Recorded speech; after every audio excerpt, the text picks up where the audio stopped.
Do millimeters depend on neck size, or is it just your personal choice?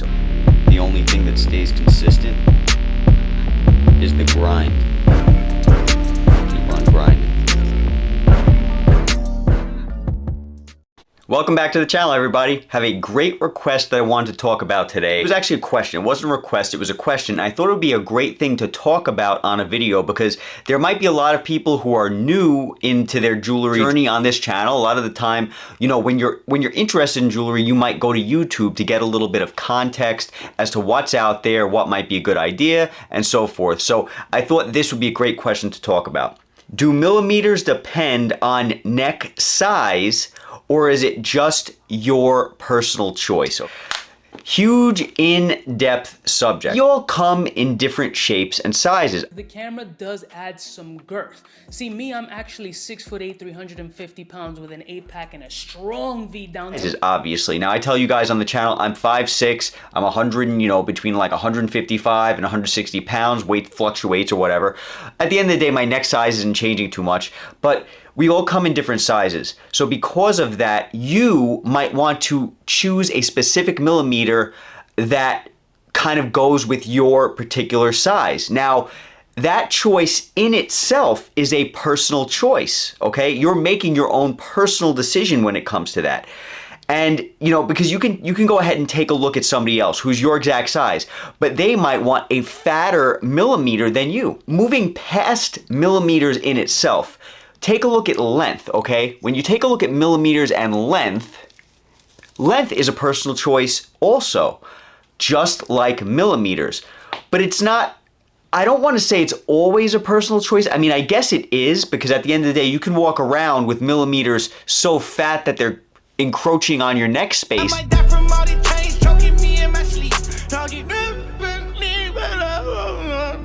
All the way from down here, you could do that. And that's a personal choice. So I guess to answer the question, it is a personal choice. But I think a majority of the time, it's also gonna come down to, yes, your neck size and your body type and things like that. And remember, it's not just millimeters. You're talking about lengths as well. And the reason why is, you can go ahead and take this, for example, right? This is a 5mm curb. If it's hanging out here by itself, you have a 5mm curb, 20 inches, okay? This is what it is. But if you go ahead and say, I'd rather have it at 15 millimeters for an extreme example, right? Well, those millimeters are gonna creep up this way.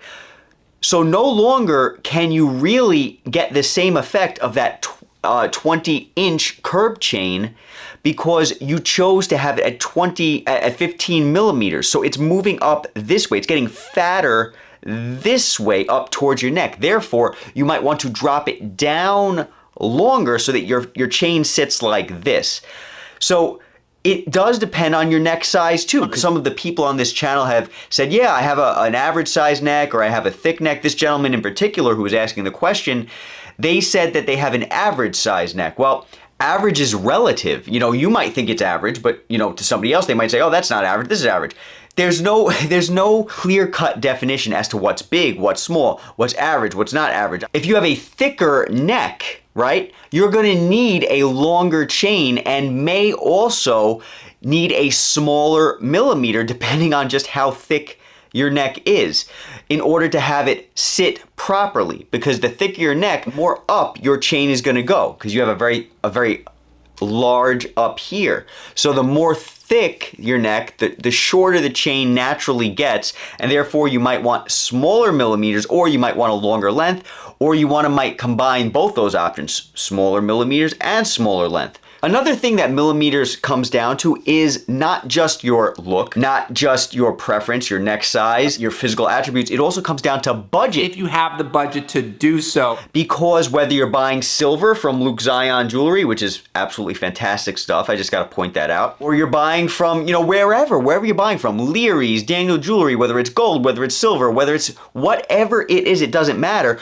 The thicker something is, a majority of the time, the more expensive it's going to be. So millimeters also depends on your budget, personal preference, your body shape and size, because maybe you wish you were a different size and unfortunately you can't be, so you're kind of stuck because of your body getting a size you don't want just to kind of match the way you look.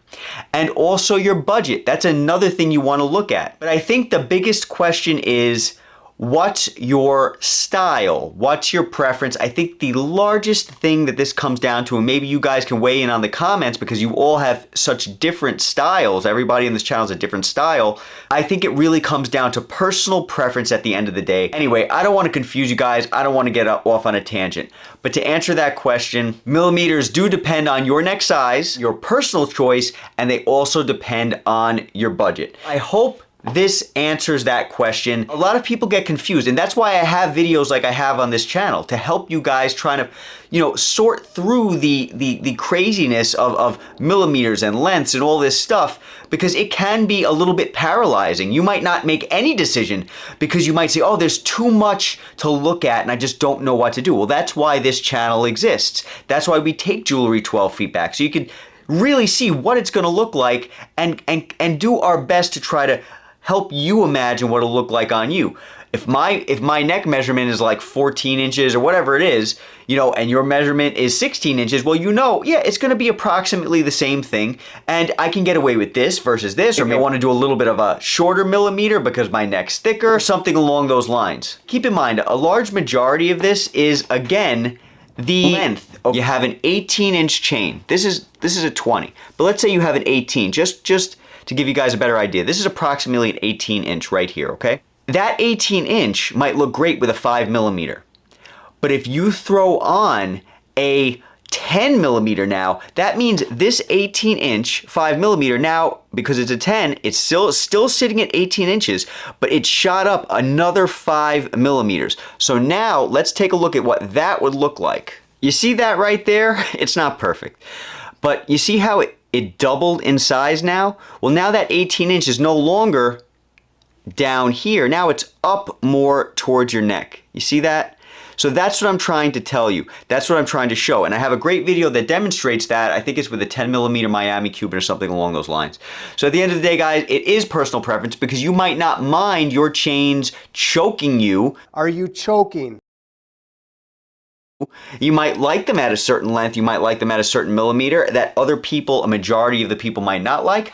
Every person's style and preference is different. I hope this video helped this amazing subscriber. I know a lot of you guys are new to jewelry out there, and some of you may not understand the concepts of why you should be purchasing a certain size at a certain length, or may feel like your preferences are wrong because many people say, oh, you should never do this, or oh, you should never do that. You should never pair this, you should never pair that. Never pair a Miami Cuban with a rope chain, or don't do this or that. There's so many rules out there that really shouldn't exist because it is personal preference, and it also comes down to budget. I think those are the two main things, personal preference and budget. And while we're on the subject, I personally feel as though if you don't have the budget for the preference that you want, save up for it, because you're going to go ahead and purchase something that you don't necessarily want that's at a cheaper price point, and you're going to spend that money before you can go ahead and get the thing you actually want. A lot of people purchase starter chains, smaller chains, things that are less expensive, and there's nothing wrong with that. But if you are dead set on, I want this, and you know that if you just save that couple $1,000s for another 6 months, you can put it towards the purchase you really want, I recommend keeping the money in the bank, waiting a little while, building up that cash flow, and then purchasing the thing that you actually want. What's 6 months? You know what I'm saying? Just thought I'd throw that out there because there's a lot of people who want now and they don't care what they get now until they actually get it, and then they have buyer's remorse and hate what they spent their money on. Anyway, hope this video helps. Be safe, guys. Talk soon. Catch you all at the next video.